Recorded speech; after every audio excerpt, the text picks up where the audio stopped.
ஏசாயா 18 அதிகாரம்.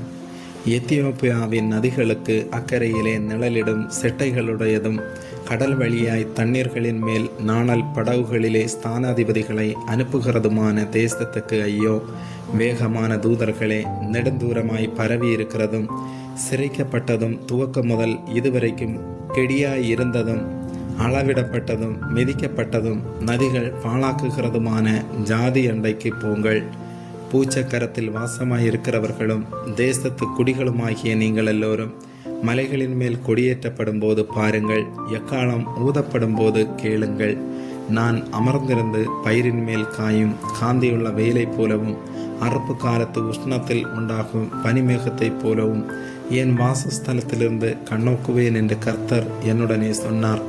திராட்சை செடிகள் அறுப்புக்கு முன்னே பூ பூத்து முற்றி காய்க்கிற காய்கள் பிஞ்சாயிருக்கும் போதே அவர் அரிவாள்களினாலே கப்பு கவர்களை அறுத்து கொடிகளை எறிந்து அகற்றி போடுவார்.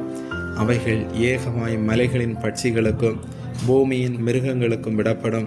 பட்சிகள் அதன் மேல் கோடை காலத்திலும் காட்டு மிருகங்களெல்லாம் அதன் மேல் மாரி காலத்திலும் தங்கும்.